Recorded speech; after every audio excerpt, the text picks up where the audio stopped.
Assalamualaikum warahmatullahi wabarakatuh. Halo semuanya. Waalaikumsalam warahmatullahi. Halo. Hari ini saya kedatangan tamu nih. Hari ini spesial banget tamunya. Sebelumnya saya perkenalkan diri saya terlebih terlebih dahulu ya. Nama saya Hanif Rahman dari SMA N 77 Jakarta. Sebelumnya boleh kakak perkenalkan diri kakak dulu kak? Halo, nama saya Fauzi Febrianto Saputra. Saya biasa dipanggil Fauzi dan saya di sini sebagai narasumber. Oke. Ya. Oke deh kak. Kak, eh, kakak dengan kakak Fauzi ya kak. Ya, Eh, Kakak Fauzi ini punya bisnis coffee shop katanya kak. Kalau boleh tahu apa namanya kak coffee shopnya kak? nah, kebetulan saya tekankan dulu ya, saya di sini sebagai Iya. pelaksana sebenarnya di coffee shop tersebut. Jadi tadi saya sudah izin sama owner saya diberi mandat untuk ya udah. Kebetulan saya juga pelaksana di sana, namanya Pijar Semarang, pijar.srg sebenarnya namanya, pijar.srg Coffee Shop, lokasinya ada di Tembalang, seperti itu. Jadi namanya coffee shop pijar ya kak. Ya, Oke. Eh, kakak kan dulu punya bisnis coffee shop nih kak. mm, Awalnya yang memotivasi kakak untuk membuka coffee shop apa sih kak? Kan banyak tuh bisnis-bisnis yang lain tuh banyak. Kenapa kakak milih coffee shop? jadi gini, uh, kenapa coffee shop? Iya. Sebenarnya jatuhnya pertama tuh dulu pengennya di franchise apa ya, franchise minuman, F&B cuman franchise, lebih ke arah apa ya, boba-bobaan apa-apa gitu. Cuman setelah dipertimbangkan dan dipikir-pikir, lebih baik merintis usaha itu namanya sendiri ketimbang franchise. Itu menurut kami ya, perspektif kami seperti itu. Lebih baik kita membesarkan nama kita sendiri, di-build. Dan kenapa coffee shop? Karena F&B yang mungkin dibutuhkan oleh anak-anak muda dan warga warga Semarang, mungkin warga Jakarta juga, mungkin kopi adalah solusi seperti itu. Hmm. Kayak gitu sih. Jadi target Lebih. kakak Itu tuh untuk anak apa? Mohon maaf, nggak dulu lagi. jadi target kakak tuh untuk anak muda ya difokusinnya. Oh, targetnya lebih ke arah anak muda karena lokasi kami di Tembalang. Terus kalau awalnya tuh buka coffee shop tuh tujuannya apa kak? Tujuan untuk kedepannya jauhnya tuh gimana? Oh, tujuan kita buka coffee shop ke depannya itu sebenarnya kita bukan cuma sebagai coffee shop, tapi sebagai mungkin lebih ke arah sebagai wadah. Nanti ke depannya mungkin tidak menutup kemungkinan kita punya apa ya, free working space buat anak-anak muda bisa. Kita mungkin bisa buat kita bikin space lagi buat area pameran buat anak-anak muda. Jadi Pijar ini ke depannya pinginnya jadi sebuah wadah buat anak-anak muda nantinya mengembangkan gimana ya passion-passion mereka, talenta-talenta mereka yang mungkin bisa kami support semaksimal yang kami bisa seperti itu. Jadi dengan kata lain bisa membuka lowongan kerja gitu kak. Iya, sebenarnya bukan lebih ke lowongan kerja sih. Jadi lebih ke arah tempatnya aja buat mereka. Contoh nih, mungkin ada orang yang bisa main kamera doang, ada orang yang bisa editing. Mereka ngopi nih, mereka ketemu, ngobrol lah mereka dan jadi uh, satu karya lagi gara-gara mereka ketemu di Pijar aja kayak gitu ya. Jadi ini Oh, Pijar jadi wadahnya buat iya ya wadah, orang wadah. asing nah gitu. Oke, oke kak. Terus kakak mulai itu sejak kapan sih kak mulai membuka coffee shop, merintis coffee shop itu sejak kapan awalnya? Baru kok kita buka itu, kalau bukanya ya openingnya itu Desember kemarin tanggal Bukanya. 2 itu openingnya, tapi kalau ngerintisnya tuh kira-kira ya 3 bulan ke belakang, Desember ke belakang 3 bulan lah, kira-kira segituan kurang lebihnya. Oke. Rintis ini pada saat kamu bekerja sendiri atau kakak mengajak teman-teman atau kakak diajak teman-teman gimana kak? Oh, pada saat merintis, jadi merintisnya itu Iya. dulu kita sepakat owner kita cuma satu, kita sepakat nggak boleh lebih dari satu ownernya, tapi kita semua punya tim. Jadi merintisnya ya bareng-bareng sebenarnya. Kayak gimana ya, kerasanya ini coffee shop kayak coffee shop rame-rame aja. Kita eh, survei ke sana bareng-bareng, ke sini bareng-bareng kayak gitu. Tapi tetap ownernya satu kayak gitu deh. Oke. Berapa orang tuh Kak, kalau boleh tahu Kak teman-temannya Kak? Kita eh jadi ada total ada 6 orang, satu owner 5 tim Oke, gitu. oke. Kakak punya punya ini nggak sih, punya tema nggak sih buat kopi pijar ini? Temanya apa gitu? Oke, buat tema ya. Tema kita Iya. buat PJ itu sebenarnya diambil dari tagline-nya kita. Eh, berpijar di Semarang. Jadi temanya adalah kami adalah coffee shop baru yang datang di Semarang.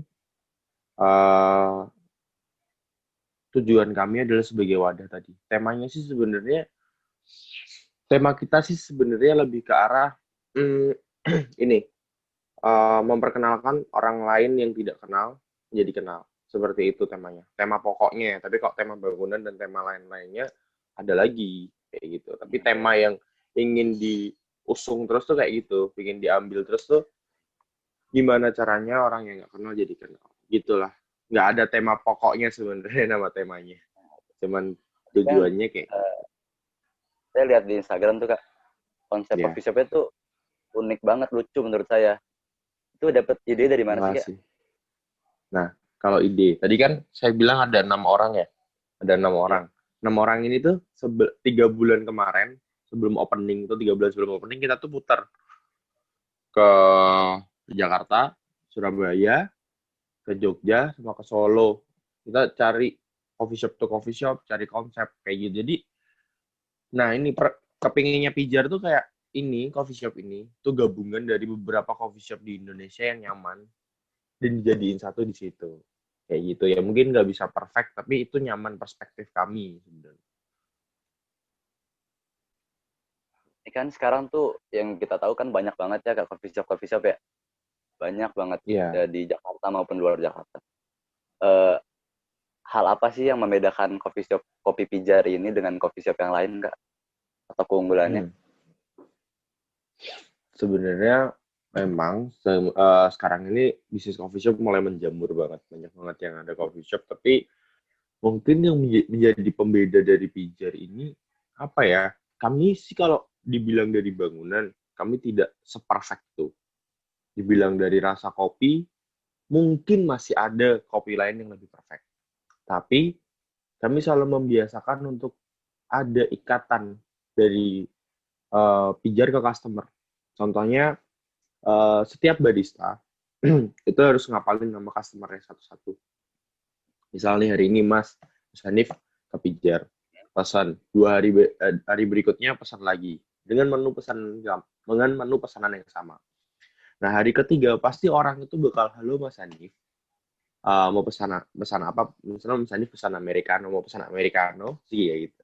Jadi ada ikatan antara si barista sama customer-nya, ada terjadi obrolan juga. Jadi Dan kita setiap dekat. ada acara promo pasti ngasih gift juga ke mereka-mereka yang repeat order. Iya, iya. Jadi kayak seakan-akan tuh teman kita semua ya Kak. Ya, seperti itu.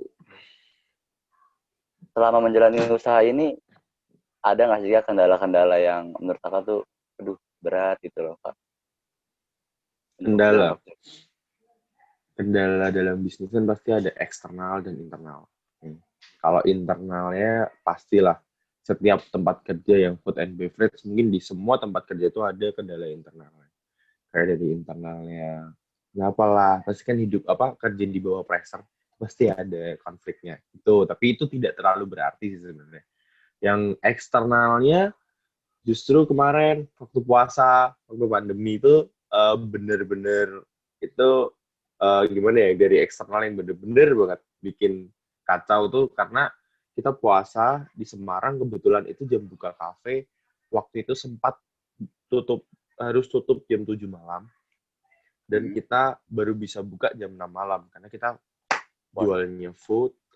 Dan nah itu sempat sempat gimana ya, itu mempengaruhi banget sama omset bulanan kita.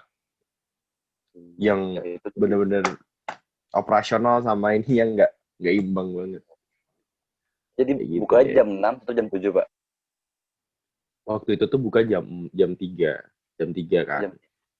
Hmm. Jam 3. Nah, jam 3 ini orang kan pasti nggak ada kan orang beli apa ya, kamu beli takjil terus takjilnya tuh kopi, nggak mungkin kan. Itu Enggak, sangat nggak nggak mungkin. mungkin gitu. Nah, pasti orang apa? Habis buka kan. Habis buka Iya. puasa baru. Nah, mereka habis buka puasa. Kepijar. Oke, kepijar. Tapi jam 7 tuh mereka udah harus disuruh pulang. Gitu. Kalau di Semarang sih lebih ke arah kamu mau bubar apa aparatur yang membubarkan. Kayak gitu sih. Oh, seperti itu ya, Kak. Agak agak berat ya, Kak ya. Berat dan itu terjadi kan hampir 1 bulan. Iya, pas bulan puasa. Oke, lanjutan nih, Kak. Untuk Oke. memasarkan usaha ini, media apa yang biasa Kakak gunakan untuk mempromosikan dan media apa yang paling efektif menurut Kakak? Instagram sih sampai hari ini belum belum pernah terkalahkan menurut saya untuk media promosi Instagram. Tapi kita nggak tahu juga untuk mungkin ada loh gara-gara kayak gini nih. Aku nih misal di Instagramku juga repost nih dari Pijar. Terus mamaku lihat, mamaku nge-save, terus dikirim lagi via WA. Nah, itu bisa juga sebenarnya itu efektif juga, tapi pada akhirnya ada media-media yang tidak tersentuh sama umurnya kita, paham nggak? Ada, jadi setiap media itu punya ranah platform umur masing-masing sebenarnya. Jadi media Iya. mungkin kalau Pijar sampai hari ini masih di WA dan di Instagram. Seperti itu. Kakak menggunakan Instagram Ads atau bagaimana? Apa bagaimana, Kak? Instagram apa? Instagram Menggunakan Ads, Instagram Ads. apa itu? Oh, Instagram yang apa yang nanti muncul di story kita gitu, Kak? Oh enggak, kita sampai hari ini belum Oh, belum pakai itu. tapi menurut Kakak itu masih paling efektif Instagram ya, Kak? Ya, masih paling efektif Instagram. Seperti itu. Oke. Selanjutnya, apakah biaya promosi sebanding dengan keuntungan yang didapatkan? Kakak ada Biaya biaya promosi. promosi nggak sih, Kak? Biaya promosi sih lebih jatuhnya ke ya tadi misalnya kita ada tema apa ya, kita nggak ada segini promosi itu banyak sih pengertiannya. Jadi ada beberapa coffee shop yang promosinya itu melalui influencer dan lain-lain, itu Iya. ada. Tapi sampai hari ini alhamdulillahnya kita belum pernah sampai ke bayar influencer. Jadi promosi kita tuh sebenarnya ke arah kita memanfaatkan pegawai kita sendiri. Kayak gitu. Kayak semua tim yang ada di Pijar, contohnya kayak kita ada penuh promo. Ya udah semuanya nge-share aja. Dan pasti kan satu masing-masing dari orang ini kan pasti punya masanya sendiri-sendiri, punya orang-orangnya sendiri-sendiri. Dan itu tuh lebih cukup dan aku lebih prefer ngasih orang yang Instagramnya sudah pasti ditonton yang pertama, yang kedua Iya. eh, sudah pasti dia domisilinya di Semarang. Karena dia pasti ke sini. Misalnya aku mau endorse siapa nih? Misal artis di Jakarta atau mana kan masanya Hmm. nggak mungkin ke sini, nggak mungkin ke Semarang. Itu kemungkinannya kecil banget lah. Kayak gitu. Oke deh. Jadi biaya promosinya nggak ada ya, Kak? Ada tapi nggak tinggi. Nggak tinggi. Oke. Selanjutnya, menurut Kakak tuh pengemasan produk itu mempengaruhi mempengaruhi apa, marketing nggak sih, Kak? Pengemasan produk itu? Sangat, sangat. Kemasan Sangat ya? produk tuh sangat mempengaruhi marketing. Jadi ini belum dipijar ini masih biasa sih, tapi ke depannya next itu saya kepingin upgrade juga masalah kemasan produknya ini. Karena saya pernah suatu saat beli makanan di suatu Mhm. tempat dan bungkus makanannya itu kan dia kebetulan pizza. Dia bungkus makanannya itu pakai yang ini loh, yang tempat sepatu. Kamu tahu nggak sih yang tempat sepatu yang bag yang plastik gitu. Paper bag. Bukan warnanya bukan paper bag sih, kayak kamu kalau kamu beli kaos Iya. terus bisa ditenteng ini plastik kotak. Oh iya iya iya. Iya, Nah, itu dia tahu lah. dibungkus buat makanan. Itu dibungkus buat bungkus makanan dan build quality-nya tuh bagus banget. Dan itu benar-benar mempengaruhi orang orang beli makananmu, orang beli produkmu tuh kira-kira sepadan nggak uangnya Iya, sama produk. Jadi jawabannya sangat berpengaruh. sangat berpengaruh. Iya, betul. Yoi. Selanjutnya tadi kan di masa sekarang kan lagi di masa pandemi gini ya, Kak. Iya. Eh, Strategi apa sih yang Kakak lakukan untuk tetap menjaga kestabilan usaha? Apakah Nah, sama seperti sebelumnya atau ada inovasi-inovasi baru, Kak? kestabilan. eh ya alhamdulillahnya ini udah masuk new normal. Iya, Alhamdulillahnya. Nggak bisa dipungkirin juga kalau misalnya terus-terusan ini sektor ekonomi bakal mati. iya Jadi betul. strateginya adalah ya tetap protokol kesehatan itu benar-benar menurutku gimana ya, solusi paling solutif. Tapi belum tentu maksimal kayak gitu. Tapi kami protokol kesehatan selalu kami terapkan. Hand sanitizer kita ada beberapa coffee shop yang menjual hand sanitizer, kami free udah ambil aja hand sanitizer. Eh, Selalu disinfektan yang disemprot doang itu, semprot pakai semprotan air itu setiap Iya, hari wajib. Tapi macam. yang bener-bener disinfektan gede yang sampai di fogging segala macem itu Mm-mm. seminggu sekali kayak gitu. Dan itu di konten dan setiap pembersihan itu saya berusaha untuk mendokumentasikannya dan share lewat Instagram. Jadi sebisa mungkin memberikan rasa aman kepada customer bahwa oke, tempat kami sudah aman, sudah clear, silahkan kalau mau datang, dan seluruh pegawai ada SOP masker seperti itu sih. Iya. Jadi cukup rutin ya, Kak, untuk membersihkan itu ya. Harus rutin. Oke. Selanjutnya nih, kan banyak ya kata orang-orang kalau buat coffee shop nanti biji kopi dari mana yang berkualitas segala macam gitu loh. Kalau Kakak ini dapetin biji kopi yang berkualitas tuh dari mana, Kak? Kopi Pijar nih dapat Nah, suplai biji kopi. sebenarnya kan kalau berbisnis kopi, ya ini saya juga bukan orang yang terlalu paham kopi. Sebenarnya seperti itu. Ibarat katakan orang mau berbisnis apa, nggak harus lah kamu terlalu paham itu, tapi kamu punya Iya. strateginya aja sebenarnya. Eh, saya tidak terlalu paham tentang kopi dan kebetulan Pijar ini ada konsultan kopinya. Mungkin setiap coffee shop itu ada konsultan kopinya, dia yang bertanggung jawab masalah SOP, bar, dan menu. Seperti itu. Jadi biji itu yang nyariin dia dan pasti itu dari supplier. Kayak gitu deh. Jadi sebenarnya uh, ini yang pertanyaannya ini ya, biji kopi yang berkualitas itu ya. Menurut saya dari praktek yang ada bukan biji kopi yang berkualitas. Ya biji kopi yang berkualitas penting, tapi yang lebih terpenting adalah gimana kamu ngolah si biji kopi itu. Karena saya pernah nemuin nih, kita pakai beans yang sama, biji yang sama, Hmm. tapi kita metode pengolahannya beda untuk jadi sebuah minuman ya. Dan itu rasanya benar-benar beda. Bahkan yang satu ini bisa creamy banget, yang satu bisa benar-benar uh, air aja rasanya kayak gitu.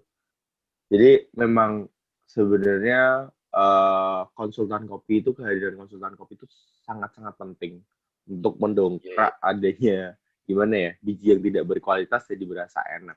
Sebenarnya saya bukan nggak Iya, bilang iya. juga biji saya nggak berkualitas gitu deh. Jadi lebih penting apa namanya? Pengolahannya yang Pengolahan. berkualitas ya, yang bagus ya. Pengolahan. Betul. Di Kopi Pijar ini menu yang paling banyak pelanggan apa sih, Kak, yang best seller? Sinaran gitu biasanya, kopi susu. Karena Kopi susu marketnya ya. anak muda. Balik-balik lagi Anak muda. pasti kopi susu paling paling laku. Ya, si anak muda biasanya nggak suka kopi, kopi susu sih biasanya. Mm-mm. Betul. Nah, sekarang bahas plastik nih, Kak. Kan sekarang Hmm. pemerintah sudah membuat peraturan terkait pengurangan terhadap penggunaan plastik ya. Ya. Menurut kakak bagaimana tuh cara mengatasinya untuk mengurangi plastik? Kan kopi tuh harus gelas plastik kan biasanya kan. Nah kakak tuh bagaimana cara mengatasinya sih kak? Kalau Ya, ada ini program. di Pijar tuh lagi ada program pingin bikin tumbler. Sebenarnya baru pingin sih, baru ada wacana ke sana. Dan tapi ini sebenarnya susah-susah gampang juga. Kalau misal nih, bisa aja sebenarnya kayak gini nih. Pemerintah bikin aturan bahwa penggunaan plastik benar-benar dilarang dan didenda ketika ada orang yang pakai plastik. Itu mungkin kita jadi coffee shop-nya pun jadi lebih enak. Ini nggak boleh ada plastik sama sekali. Jadi selaras semuanya gitu loh. Kalau kita mau maksain semuanya buat pakai tumbler pun, itu sebenarnya bisa nggak bisa juga. Karena harga tumbler satu itu tidak cukup terjangkau untuk anak-anak muda. Balik lagi targetnya kita anak-anak muda. Tapi ya yang bisa dilakuin pijar adalah plastik hanya dipakai untuk take away yang ice. Untuk yang hot pun kita udah ramah lingkungan, pakainya yang plastik, pakainya yang paper, pakai yang dari kertas itu. Untuk yang plastik cuma sebenarnya take away yang ice saja. Kalau dine in dan lain-lain itu kita pakai yang gelas, kayak gitu sih sebenarnya. Jadi kalau yang hot tuh udah paper gitu kak? Udah paper. Sebenarnya pemerintahnya aja lebih kayak tegas, ini nggak boleh pakai plastik sama sekali. Kayak gitu, jadi kita sebagai pelaku usahanya itu juga enak, kayak semuanya oke nih, semuanya harus pakai tumbler nih. Jadi mungkin nih ini bisa jadi mata pencarian baru bagi orang mungkin jasa pembuat tumbler. Bagi kami mungkin kan pasti tumbler yang dibuat kan kita ada keuntungan untuk dijualkan dan kita ngejualnya enak. Jadi semua orang tuh mindsetnya oke. Jadi untuk ke coffee shop minum dimanapun kita harus punya tumbler. Oke, harga tumbler itu sekian. Kayak gitu. Sama ini kan orang memandang harga gelas itu nggak semahal itu. Kayak gitu. Iya sih kak. Betul. Nih saya ada pertanyaan dari teman saya nih kak. Ya. Dari teman kelas saya namanya Devani Hanifah. Dia nanya gini kak. Bagaimana kakak menghadapi tren-tren baru? Apakah berpengaruh ke strategi marketing usaha coffee shop kakak? Oke, Iya. tren ya. Tren kan mungkin yang sepenangkapan saya aja mungkin hal-hal baru yang ada di luar. Itu Iya kan tren. betul. Nah, jadi pijar ini sebenarnya saya pengennya ini kayak jadi rumah aja buat semua orang. Jadi kayak ya udah teduh, nyaman, sederhana gitu aja. Sebenarnya kalau tren-tren yang ini deh, trennya tuh cocok nggak sama jati dirinya kita. Contohnya gini, ada beberapa coffee shop yang mulai pemasaran melalui TikTok, benar nggak? Iya. Nah, itu kan tren baru tuh, Iya, pemasaran tren baru. medianya TikTok. Tapi kita balikin lagi sebenarnya, untuk di pijar ini cocok nggak kira-kira untuk trennya pemasarannya via TikTok? TikTok pun konten yang seperti apa? Yang joget-joget kah? Yang apakah? Kan banyak. Masuk nggak? Kalau nggak masuk, ya kita nggak masuk ke sana. Cukup aja kita berdiri pakai pendiriannya kita. Karena mungkin bisa jadi customer kita ini mau kepijar bukan karena tempat, bukan karena lain-lain, tapi karena pendirian dari suatu coffee shop itu kuat. Kayak gitu. Jadi di Semarang sebenarnya banyak coffee shop yang berkarakter seperti itu. Contohnya ada coffee shop yang benar-benar dia kekeh untuk menjadikan tempat tersebut sebagai working space, sebagai healing space yang tenang, nggak boleh berisik, kayak gitu. Jadi mungkin kalau dipijar menghadapi tren, ini ada tren baru, ya kita lihat dulu trennya masuk nggak kira-kira sama di pijarnya. Kalau misalnya nggak masuk ya nggak kita lakuin. Gitu sih, Nif. Maksudnya tren ini cocok dengan Pijar apa enggak gitu kayak. Ya, benar. Oke deh. Pertanyaan terakhir nih Kak. Boleh. Eh, boleh nggak Kakak kasih pesan-pesan untuk para pebisnis di luar sana yang ingin mulai usaha bisnisnya, terutama kita-kita nih Kak yang masih usia muda yang ingin memulai bisnis, pesan-pesan Kakak tuh apa untuk kita semua? Pesan-pesan. Gini. Mm-mm. Eh, kita semua tuh pasti punya inovasi.